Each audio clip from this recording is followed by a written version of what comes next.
कत्तक कत्तक कर्म कमावणे, दोष न काहू जोग। परमेसर ते भुलिया, व्यापन सभे रोग। वेमुख होए राम ते, लगन जन्म विजोग। खिन मह कौड़े होए गए, जितड़े माया भोग। विच न कोई कर सकै, किस थै रोवै रोज। कीता किछु न होवई, लिखिया तुर संजोग।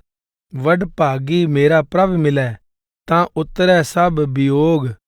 नानक को प्रभ राख ले, मेरे साहिब बंदी मोच। कत्तक होवै साध संग, बिनसै सभे सोच। अर्थात कार्तिक मास के इस शब्द में यह उपदेश दिया गया है कि जीवन में जो भी दुख या संकट आते हैं अपने पिछले कर्मों के फल होते हैं। इसके लिए किसी दूसरे को दोष नहीं दिया जा सकता। जो परमेश्वर को भुला देते हैं उन्हें सब प्रकार के कष्ट सहने पड़ते हैं। जो परमेश्वर से विमुख हो जाते हैं उन्हें जन्म जन्मांतरों तक वियोग का दुख भोगना पड़ता है। माया के सभी भोग क्षण भर में कड़वे हो जाते हैं। ऐसी स्थिति में कोई बिचौलिया नहीं बन सकता, बीच बचाव नहीं कर सकता। फिर रोज रोज किसको अपनी व्यथा सुनाएं। अपने बल से कुछ नहीं हो सकता, होता वही है जो धुर से भाग्य में लिखा होता है। श्रेष्ठ भाग्य से यदि वह प्रभु मिल जाए तो उसके वियोग से पैदा हुए सब दुख दूर हो जाते हैं। हे मुक्तिदाता प्रभु, तू मुझे भी बंधन मुक्त कर दे। कार्तिक के महीने का यही उपदेश है कि साधु की संगति प्राप्त हो जाए तो सब चिंताएं दूर हो जाती हैं। कत्तक कर्म कमावणे, दोष न काहू जोग। परमेसर ते भुलिया, व्यापन सभे रोग। कार्तिक के महीने के शब्द में उन अभागे जीवों की दुर्दशा का वर्णन करते हैं जो परमेश्वर को भुला देने के कारण कर्म और फल के जाल में फंसे रहते हैं। ऐसे लोग मन के अनुसार अनेक कर्म करते हैं जो उनके पैरों की जंजीरें बन जाते हैं। उन्हें इन कर्मों का फल भोगने के लिए बार बार संसार में जन्म लेना पड़ता है। गुरु नानक साहिब का कथन है, दद्दै दोष न द्यों किसै, दोष कर्मा आपणिया। जो मैं किया सो मैं पाया, दोष न दीजै अवर जना। आप कहते हैं कि मनुष्य जो भी दुख सहता है वह उसके अपने ही पिछले कर्मों का फल है। यहाँ गुरु अर्जुन देव जी ने भी व्यापन सभे रोग कहते हुए यही चेतावनी दी है। एक अन्य शब्द में गुरु अर्जुन देव जी का कथन है, दुकृत सुकृत मंदे संसार सगलाना। दोहूं ते रहत भगत है, कोई विरला जाना। 3 गुणों की सीमा में संसार के सब लोग अच्छाई और बुराई, पुण्य और पाप के द्वैत भाव में फंसकर कर्मों का फल भोग रहे हैं। कोई विरला सच्चा गुरुमुख ही इस द्वैत से ऊपर उठकर सहज अवस्था प्राप्त करने में सफल होता है। वेमुख होए राम ते, लगन जन्म विजोग।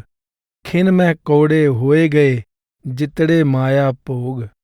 जो लोग परमेश्वर से विमुख रहते हैं वे अनंत जन्मों तक परमात्मा से बिछुड़े हुए 84 के दुख भोगते रहते हैं।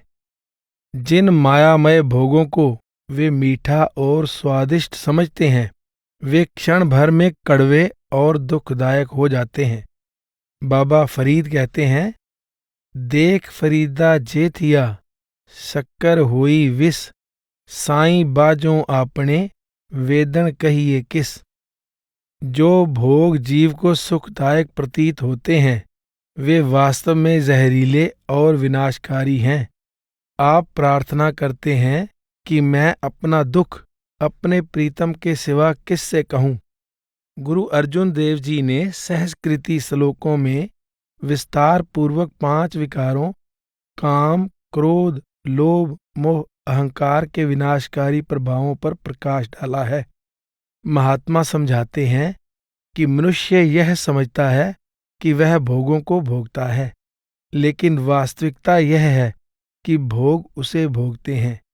अफीमची समझता है कि वह अफीम खाता है, परंतु वास्तव में अफीम उसे खा जाती है। शराबी समझता है कि वह शराब पीता है, लेकिन सच्चाई यह है कि शराब उसको पी जाती है। गुरु नानक साहिब का कथन है, काम क्रोध काया को गालै, ज्यों कंचन सुहागा टालै।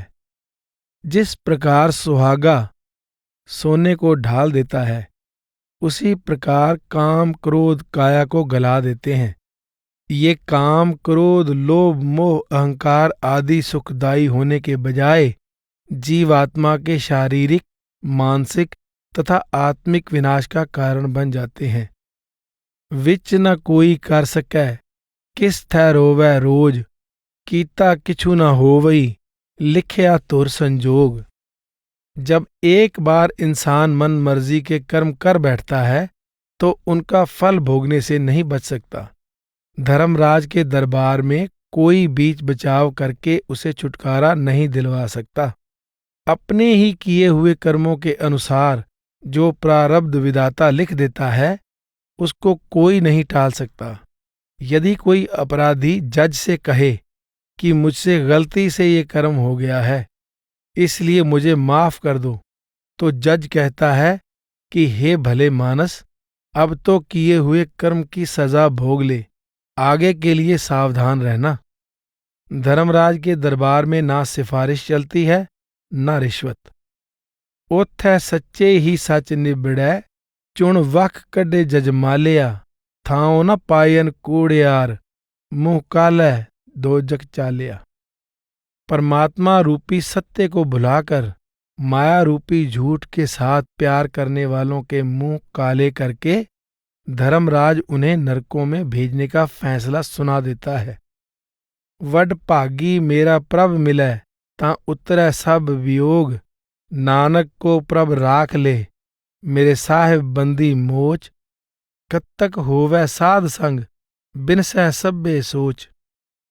यदि परमात्मा से मिलाप हो जाए तो वियोग के कारण उत्पन्न होने वाले हर तरह के शोक संताप मिट जाते हैं। गुरु साहिब विनती करते हैं, हे बंधन मुक्त करने वाले प्रभु, तू दया मेहर करके हमें अपनी शरण में ले ले और हमारा सहारा बनकर हमें भी बंधन मुक्त कर दे। गुरु साहिब कहते हैं कि साधु की संगति मिल जाए तो शोक संताप और नरकों के दुख की सब चिंताएं दूर हो जाती हैं। संत सतगुरु अपनी शरण में आए जीव को माया के मोह से मुक्त करके उसे परमेश्वर की भक्ति द्वारा परमेश्वर के साथ मिला देते हैं। इससे जीव की सब चिंताएं मिट जाती हैं और उसे परमात्मा के मिलाप का सौभाग्य प्राप्त हो जाता है।